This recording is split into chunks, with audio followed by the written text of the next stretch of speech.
Right. Well, I bought these LED lights for my shed. They're from Amazon for about 27 bucks for 4 of them. So a little less than $7 a piece. Not too bad. And I wired them up using all recycled wiring because I went to go buy some wiring the other day, and as with everything else during this time, the wiring was crazy expensive. I think a bundle of regular Romex, I think 200 or 100 feet of Romex was $200. But so instead of buying, and even like the small, like 18 gauge or 16 gauge wire was quite expensive. I didn't get the price for that, but it was like $40 or $50 for a spool of it. So I've been collecting wire, not collecting, but just kind of putting aside all the scrap wire that I've accumulated. Like here's from some LED lights I had from several years ago, and it's, you know, it's small wire, probably 20 gauge wire. I don't know what the gauge number is, but that, and then this is wiring I kept from a garage door opener, left over from connecting the sensors on my garage door opener. This is phone, the old landline phone cable I had left over, or security system wiring. It's got 4 conductors inside, and it's a solid copper wire, not strand. So these lights are wired up with this light switch that came with the shed, and so I took out the original wiring that just went up to a light fixture right here, and here's that old light fixture.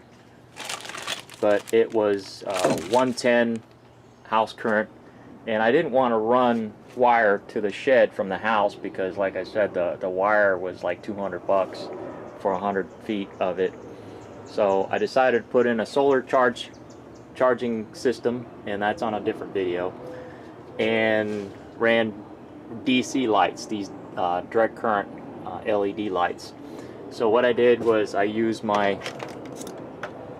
recycled wire, and I ran them off the load, off the charge controller, instead of hooking them directly to my battery cells.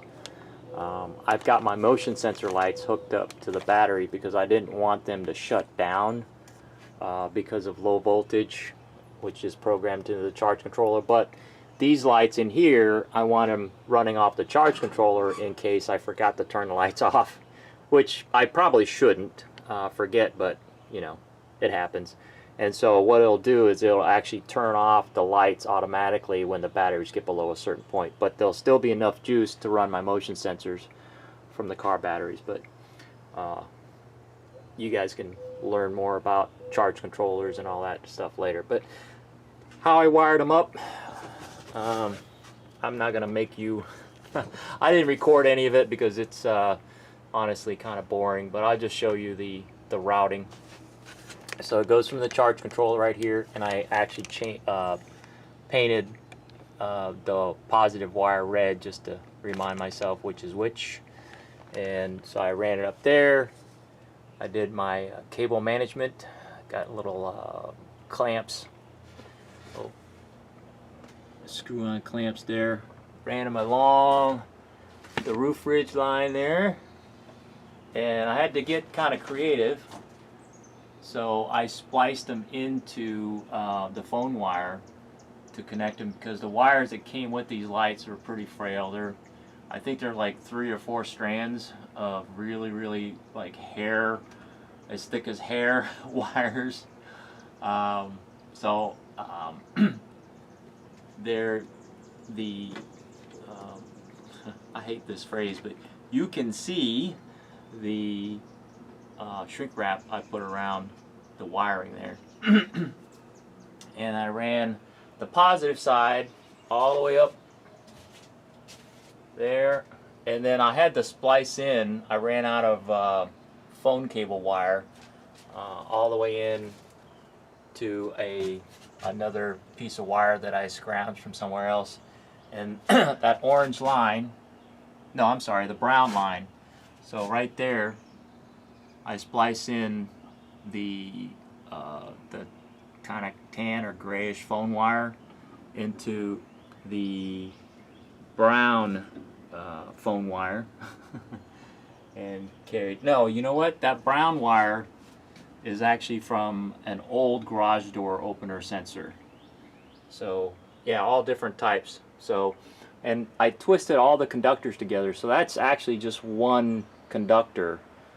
4 different conductors spliced into one, and then that carried the positive down to the switch, and then on one side of the switch is the brown wire, and then I found some other single orange wire. These are stranded wires, and this is the wire that will go to the lights.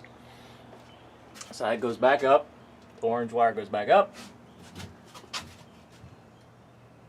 the trail, and then it ends here, and from here I split. So that's the positive lead. So I split the positive lead and distributed one strand of the garage door opener wire to all 3 lights. So there's the splice there, and of course I shrink wrapped it. But that is one economical way to wire up a shed using your solar charge controller. And so let's see what it looks like at night. Ready? Alright, it is now nighttime, or almost nighttime, but it's dark outside. And so this is what it looks like. Total darkness in the screen, but here's how bright it is with these lights that I wired in. Yeah, baby. So the way I put the lights, I have them pointed away, so when you walk in, you're not blasted, and turn the lights on, you're not blasted by the LEDs in your face. And since they shine up towards the roof provides diffused lighting, so it looks like enough, you know, it looks not daylight, but it gives you enough subdued lighting or diffused lighting to see no problems. So I can see everything in here, and I could have all the task lighting I need. This is my little work area, and if I do need some additional lighting, I got this that will work on its own switch there, and so I have all the task lighting I need right here to do just little small projects like I don't know, like fixing this little light here or something, or if I need to take apart some electronics or some tool that's broken. But that is it. That is the LED lights from Amazon. DC 12 volt LED lights running off the load from the charge controller. Alright, that's all I got. Later.